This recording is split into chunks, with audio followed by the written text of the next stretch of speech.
Doctor DK Gupta हमारे साथ मौजूद हैं, जो हमें सिंस बिगनिंग पहले दिन से हमें इस पूरे मुद्दे पर मार्गदर्शन देते रहे हैं और बताते रहे हैं कोरोना के बारे में। और जिस तरीके से उन्होंने लोगों को जागरूक करने का काम किया है, डॉक्टर डीके गुप्ता साहब को मैं आज डॉक्टर्स डे के दिवस पर विशेष शुभकामनाएं और विशेष बधाई सहारा न्यूज़ नेटवर्क की तरफ से दे रहा हूं। डॉक्टर साहब, प्रधानमंत्री का भाषण आपने भी सुना होगा, प्रधानमंत्री जी का भाषण आपने भी सुना होगा। अब जो 2 गज की दूरी है, हाथ धोना है, मास्क लगाना है, सतर्क सावधान रहना है, ये बातें सभी डॉक्टर्स ने सिंस द बिगनिंग लोगों को बताई।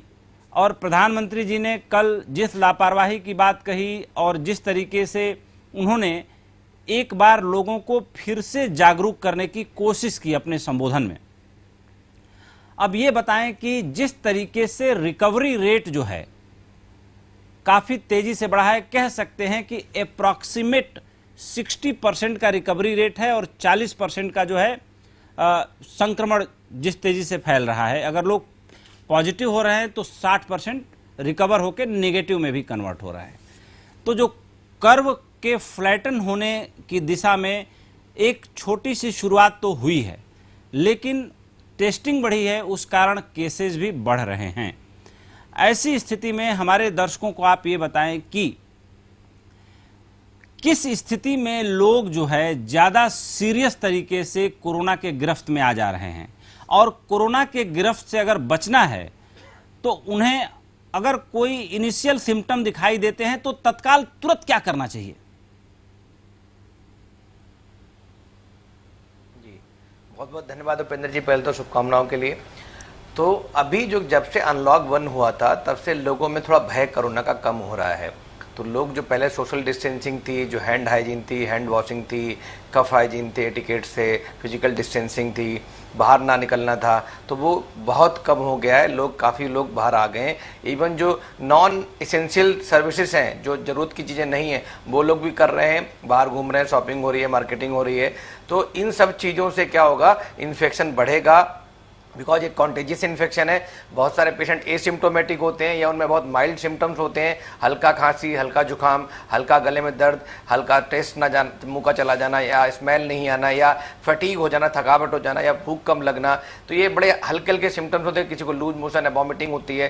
तो जरूरी नहीं कि सब में टिपिकल केस जो कोरोना की जिनके बात करते हैं कि खांसी है, सांस में तकलीफ है और फीवर है, ये 3 टिपिकल सिम्टम्स हैं। इसके अतिरिक्त बहुत सारे जो अनकॉमन सिम्टम्स हैं वो भी बहुत सारे निकल रहे हैं और बहुत सारे लोग एसिम्प्टोमेटिक हो रहे हैं। तो इसलिए खतरा बढ़ रहा है। तो ये ना समझें कि कोरोना कम हो गया, कोरोना का तो इन्फेक्शन बढ़ रहा है। हम लोग देख रहे हैं कि पिछले 1 हफ्ते में केसेस मतलब 1.5 गुना बढ़ने लगे हैं। 50% इंक्रीज हुआ नंबर ऑफ न्यू केसेस में पिछले 1 हफ्ते में।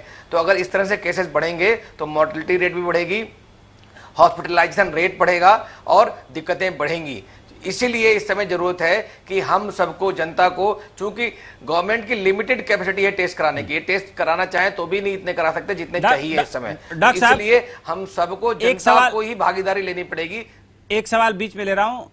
कुछ डॉक्टर्स का ये मानना है कि जैसे आप में इनिशियल सिम्टम दिखाई देते हैं इस समय, चूंकि कोरोना की कोई पक्की दवा नहीं है, दवा आपको वही लेना है जो पहले आप सर्दी खांसी बुखार की दवा लेते रहे हैं।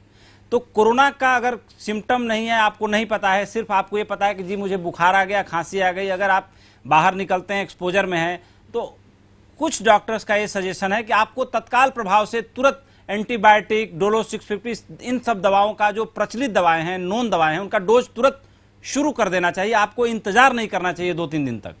क्या कहना चाहेंगे आप? हाँ, तो बिल्कुल सही बात है। अगर आपको कोई सिम्टम्स आ रहे हैं, कोई कोल्ड है, कफ है, फीवर है, या गले में दर्द है, या स्मेल गई है, या आपका टेस्ट चेंज हो रहा है, या लॉस ऑफ फटीग थकावट है, या लॉस ऑफ एपेटाइट है, तो ऐसे में तुरंत डॉक्टर से संपर्क करें और बेहतर है टेस्ट करा लें। क्योंकि ये देखा गया है कोरोना में कि अगर अर्ली डायग्नोसिस हो जाए, अर्ली डायग्नोसिस है तो आपका इलाज जल्दी चालू हो सकता है। और कुछ दवाइयाँ हैं जो सपोर्टिव हैं, कोरोना में देखा गया, प्रूवन है, उनको अगर हम टाइमली शुरू कर देते हैं तो हॉस्पिटल में स्टे कम हो जाता है, हॉस्पिटल में आईसीयू में एडमिशन कम हो जाते हैं, टोटल स्टे कम हो जाता है।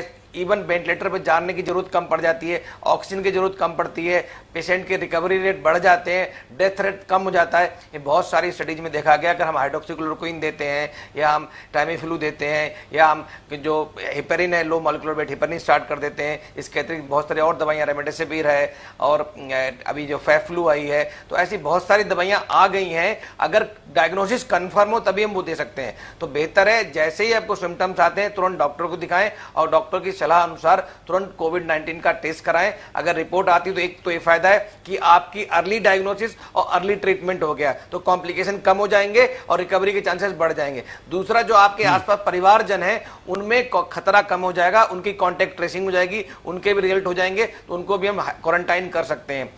चूंकि इस समय स्टिग्मा बहुत है सोसाइटी में, बताऊंगा आपको, कृपया करके आप इस पर जरूर ध्यान दें कि स्टिग्मा कम करें। लोग क्या करते हैं डर की वजह से सोसाइटी में कि इतना बीमारी का स्टिग्मा फैल गया है, लोग बताते नहीं है, अपनी आरडब्ल्यू को नहीं बताते, अपने परिवार वालों को नहीं बताते और टेस्ट कराने से डरते हैं, घर में बैठे रहते हैं। तो उसकी वजह से ये बीमारी और बढ़ रही है और इसलिए बहुत सारे लोग जो हैं जो सिम्टोमेटिक है, एसिम्टोमेटिक, घर पे ही बैठे हुए हैं, तो उन लोगों की अगर जांच जल्दी हो जाएगी, जल्दी आइसोलेट हो जाएंगे, जल्दी कॉन्टेक्ट ट्रेसिंग हो जाएगी, जल्दी ट्रीटमेंट हो जाएगा, तो रिकवरी फास्ट हो जाएगी, कॉम्प्लिकेशन कम होंगे, डेथ कम होंगी। तो मुझे लगता है सरकार को, प्रिंट मीडिया को, इलेक्ट्रॉनिक मीडिया को, बड़े बड़े नेताओं को, बुद्धिजीवियों को, हमारे बड़े बड़े जो एडमिनिस्ट्रेटर्स हैं, ब्यूरोक्रेट्स हैं, इन सबको टेस्ट बढ़ाने चाहिए और प्लस जनता को जागरूक करना चाहिए कि टेस्ट कराने के लिए आगे आए। बहुत सारे जैसे बड़े बड़े देशों में कियोस्क लगाए गए हैं, हर जगह पर लोग आते हैं, वॉक इन करते हैं, ड्राइव इन करते हैं और टेस्ट करा के निकल जाते हैं और क्वारंटाइन हो जाते हैं और रिपोर्ट मिल जाती है। तो ऐसी कुछ सुविधाएं हमें हर जगह, खास करके उन बड़े शहरों में जहां इसका भयावह रूप है, जैसे दिल्ली है, मुंबई है, अहमदाबाद है, ऐसी जगह पे हमें ड्राइव बढ़ानी चाहिए टेस्ट करने की, सो दैट हम अच्छे से डायग्नोज